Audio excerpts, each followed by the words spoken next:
Core Java টিউটোরিয়ালের এই video সিরিজে আমাদের আজকের টপিক ইন্ট্রোডাকশন টু জাভা। আজকের এই ভিডিওতে আমরা জানব what is Java, who develop Java, what are the features of Java or why you should learn Java. তারপর আমরা জানব জাভা এডিশনস এবং সবশেষে এই সবগুলোর একটা সামারাইজ করে নেব। তাহলে শুরু করি। প্রথমেই জানব what is Java. Java is a class-based, object-oriented, high-level, general-purpose programming language। এবার প্রশ্ন হলো, কেন জাভাকে class based, object oriented, high level, general purpose programming language বলা হয়? প্রথমেই জানব ক্লাস-বেসড কেন বলা হয়। জাভাকে এই কারণেই ক্লাস-বেসড বলা হয়, কারণ জাভাতে কোনো কোড করতে হলে আমাদের অবশ্যই ক্লাস ক্রিয়েট করতে হবে। বিনা ক্লাস ছাড়া আমরা জাভাতে কোনো কোড করতে পারবো না। ধরে নাও, আমি যদি সামান্য হ্যালো ওয়ার্ল্ডও প্রিন্ট করতে চাই জাভা কোডের সাহায্যে, তাহলে এই হ্যালো ওয়ার্ল্ডকে প্রিন্ট করতে হলেও এই হ্যালো ওয়ার্ল্ডকে আমাকে অবশ্যই কোনো ক্লাসের মধ্যে লিখতে হবে। ক্লাস, এখানে আমাদের দিতে হবে ক্লাস নেম। বোঝা গেল?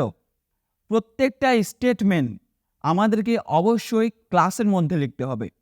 এই কারণে জাভাকে ক্লাস বেসড প্রোগ্রামিং ল্যাঙ্গুয়েজ বলা হয়। নেক্সট আমরা জানব অবজেক্ট ওরিয়েন্টেড কেন বলা হয়। দেখুন, একটু আগেই আমরা জানলাম জাভাকে ক্লাস বেসড প্রোগ্রামিং ল্যাঙ্গুয়েজ বলা হয়। উইদাউট ক্লাস ছাড়া আমরা জাভাতে কোনো কোড করতে পারবো না। কিন্তু জাভাতে এই ক্লাসের মেম্বারগুলোকে অ্যাক্সেস করতে হলে আমাদের আগে এই ক্লাসের অবজেক্ট ক্রিয়েট করতে হবে। বিনা অবজেক্ট ছাড়া কিন্তু আমরা এই ক্লাসের মেম্বারগুলোকে অ্যাক্সেস করতে পারি না। তবে যদি মেম্বারগুলি স্ট্যাটিক মেম্বার হয়, তাহলে ওই ক্লাসের অবজেক্ট ক্রিয়েট না করেও মেম্বারগুলিকে আমরা অ্যাক্সেস করতে পারি।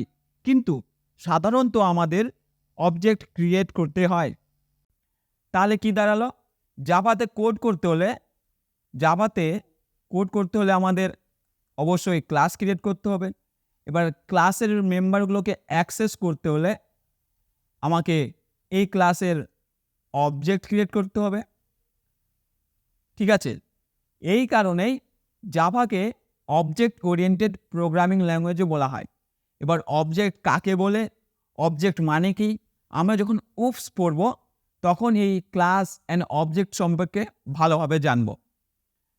নেক্সট আমরা জানব হাই লেভেল কেন বলা হয়। হাই লেভেল সেই সমস্ত প্রোগ্রামিং ল্যাঙ্গুয়েজকে বলা হয় যেগুলো ইজি টু আন্ডারস্ট্যান্ড। যে সমস্ত প্রোগ্রামিং ল্যাঙ্গুয়েজগুলো আমরা সহজেই বুঝতে পারি তাকে হাই লেভেল প্রোগ্রামিং ল্যাঙ্গুয়েজ বলা হয়। ঠিক জাভাকেও এই কারণেই হাই লেভেল প্রোগ্রামিং ল্যাঙ্গুয়েজ বলা হয়, কারণ Java easy to understand. Next আমরা জানব জেনারেল পারপাস কেন বলা হয়। জেনারেল পারপাস প্রোগ্রামিং ল্যাঙ্গুয়েজ সেই সমস্ত প্রোগ্রামিং ল্যাঙ্গুয়েজগুলোকে বলা হয় যার বিভিন্ন ডোমেনে অ্যাপ্লিকেশন রয়েছে। এর মানে কি? এর মানে হলো আমরা একটি প্রোগ্রামিং ল্যাঙ্গুয়েজ দিয়ে, সেম প্রোগ্রামিং ল্যাঙ্গুয়েজ দিয়ে অনেকগুলো ডোমেনে কাজ করতে পারি। অনেকগুলো ডোমেন মানে কি? ডোমেন মানে হলো, ধরে নাও আমি একটাই প্রোগ্রামিং ল্যাঙ্গুয়েজ দিয়ে অ্যাপ ডেভেলপমেন্টে ইউজ করতে পারছি, সেই প্রোগ্রামিং ল্যাঙ্গুয়েজ দিয়ে আবার আমি ওয়েব ডেভেলপমেন্টও করতে পারছি, ডেস্কটপ অ্যাপ্লিকেশন ডেভেলপমেন্টও করতে পারছি। এই সমস্ত প্রোগ্রামিং ল্যাঙ্গুয়েজগুলোকে জেনারেল পারপাস প্রোগ্রামিং ল্যাঙ্গুয়েজ বলা হয়। তো জাভাকে কেন বলা হয়? কারণ জাভার সাহায্যে আমরা ডেস্কটপ অ্যাপ্লিকেশন তৈরি করতে পারি, আমরা ওয়েব অ্যাপ্লিকেশন তৈরি করতে পারি, এমনকি আমরা অ্যাপও তৈরি করতে পারি। এই কারণেই জাভাকে জেনারেল পারপাস প্রোগ্রামিং ল্যাঙ্গুয়েজ বলা হয়। যখন আমরা এরপরে আমরা জাভার এডিশনস পড়ব, তখন আমরা জানব জাভার কি কি এডিশনস রয়েছে এবং কোন এডিশনস দিয়ে আমরা কি ডেভেলপমেন্ট করতে পারি। ঠিক আছে? নেক্সট আমরা জেনে নিব হু ডেভেলপ জাভা। জাভা কে ডেভেলপ করেছে? কে করেছে ডেভেলপ? এই যে ছবিতে দেখা যাচ্ছে, এনার নাম হলো জেমস গসলিং। ইনি 1995-এ সান মাইক্রো সিস্টেমসে জাভাকে ডেভেলপ করেছিলেন। কিন্তু প্রথম দিকে যখন জাভা ডেভেলপ হয়েছিল তার নাম ছিল ওক। বোঝা গেল? প্রথম দিকে যখন ইনি জেমস গসলিং জাভাকে ডেভেলপ করেছিল তখন কিন্তু জাভার আসল নাম ছিল ওক। ঠিক আছে? আর এটি ছিল সান মাইক্রো সিস্টেমসের আন্ডারে। কিন্তু বর্তমানে জাভা আমাদের ওরাকেলের আন্ডারে রয়েছে। ঠিক আছে? নেক্সট আমরা জানবো why we should learn Java or features of Java. দেখো, প্রথমেই আমরা যখন হোয়াট ইজ জাভা পড়েছিলাম তখন জেনেছিলাম যে জাভা হলো একটি high level programming language. High level programming language মানে কি? যে সমস্ত প্রোগ্রামিং ল্যাঙ্গুয়েজগুলোকে আমরা সহজেই বুঝতে পারি সেই সমস্ত প্রোগ্রামিং ল্যাঙ্গুয়েজগুলোকে হাই লেভেল প্রোগ্রামিং ল্যাঙ্গুয়েজ বলা হয়। তাহলে আমরা সহজেই বলতে পারি যে জাভা হলো আমাদের ইজি অ্যান্ড সিম্পল, কারণ এটি হাই লেভেল প্রোগ্রামিং ল্যাঙ্গুয়েজ। দ্বিতীয় ফিচার্স হলো আমাদের প্ল্যাটফর্ম ইন্ডিপেন্ডেন্ট। প্ল্যাটফর্ম মানে কি? হতে পারে কোনো সফটওয়্যার কিংবা হার্ডওয়্যার যেখানে জাভা কোড রান করা যেতে পারে। এর মানে কি? মানে জাভা প্রোগ্রাম রান করতে হলে আমাদের কোনো প্ল্যাটফর্ম ডিপেন্ডেন্ট হতে হয় না। তৃতীয় ফিচার হলো robust and secure. Java program আমাদের সিকিউর, রোবাস্ট মানে হলো স্ট্রং। তারপর হলো multi threaded, distributed and dynamic. তো এইগুলো হলো সমস্ত জাভা প্রোগ্রামের ফিচার্স।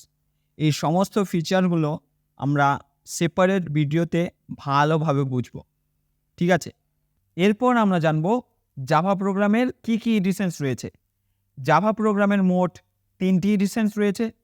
একটি হলো Java standard edition, Java enterprise edition এবং জাভা মাইক্রো এডিশন। এই জাভা স্ট্যান্ডার্ড এডিশন দিয়ে আমরা ডেস্কটপ অ্যাপ্লিকেশন তৈরি করতে পারি। জাভা এন্টারপ্রাইজ এডিশন দিয়ে আমরা সার্ভার সাইড অ্যাপ্লিকেশন তৈরি করতে পারি, যেমন হলো আমাদের কি ওয়েব অ্যাপ্লিকেশন। আর জাভা মাইক্রো এডিশন দিয়ে আমরা মোবাইল অ্যাপ্লিকেশন তৈরি করতে পারি। ঠিক আছে? তো এইগুলো হলো আমাদের জাভা প্রোগ্রামের এডিশন। একটা হলো Java standard edition, desktop application তৈরি করতে লাগে। দ্বিতীয় হলো Java enterprise edition, server side application তৈরি করতে লাগে। আর তৃতীয় হলো Java micro edition, mobile application তৈরি করতে লাগে। এখন আমরা এই পুরো ভিডিওতে যা জানলাম সেগুলো একবার ফটাকসে সামারাইজ করে নেব। তো প্রথমে আমরা জেনেছিলাম হোয়াট ইজ জাভা। জাভা হলো আমাদের class based, object oriented, high level, general purpose programming language. তারপরে আমরা জেনেছিলাম হু ডেভেলপ জাভা, কে করেছে? James Gosling. কবে করেছিল? 1995-এ। কোথায় করেছিল? অ্যাট সান মাইক্রো সিস্টেমসে জাভাকে ডেভেলপ করেছিল। প্রথম দিকে জাভা প্রোগ্রামের কী নাম ছিল? প্রথম দিকে জাভার নাম ছিল ওক, বর্তমানে নাম হলো কি জাভা। বর্তমানে কার আন্ডারে রয়েছে? ওরাকেলের আন্ডারে রয়েছে। এইগুলো আমাদের হু ডেভেলপের সেকশনে আমরা জেনেছি। তারপরে আমরা জেনেছি ফিচার্স। কি কি ফিচার্স ছিল? প্রথম ফিচার্স তো এটাই যে ইজি টু আন্ডারস্ট্যান্ড। তারপরে আমরা কি জেনেছি? Platform independent. তারপরে আমরা জেনেছি এটি হলো আমাদের রোবাস্ট অ্যান্ড সিকিউর। তারপরের ফিচার্স ছিল মাল্টি থ্রেডেড।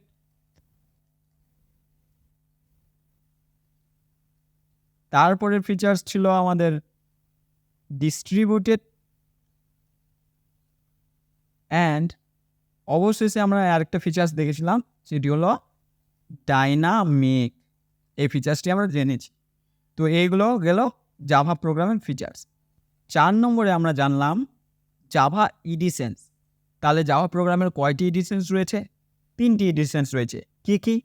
একটা হলো স্ট্যান্ডার্ড এডিশন, একটা হলো এন্টারপ্রাইজ এডিশন এবং লাস্টে আমরা জেনেছিলাম এডিশনস হলো মাইক্রো এডিশন। এই স্ট্যান্ডার্ড এডিশন কিসের কাজে লাগে?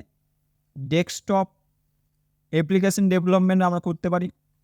এন্টারপ্রাইজ এডিশন কি হয়? আমাদের সার্ভার সাইড অ্যাপ্লিকেশন, ধরে নাও আমাদের web application. And micro editions দিয়ে আমরা কি করি? আমরা অ্যাপ ডেভেলপমেন্ট করতে পারি। তো এইগুলো গেল আমাদের এডিশনস। তো এই ছিল আমাদের জাভা প্রোগ্রামের ইন্ট্রোডাকশন। এরপরে আমরা জাভা প্রোগ্রামের ফিচার্সগুলো নিয়ে ভালোভাবে ডিসকাস করব। তাহলে আজকে এই পর্যন্তই।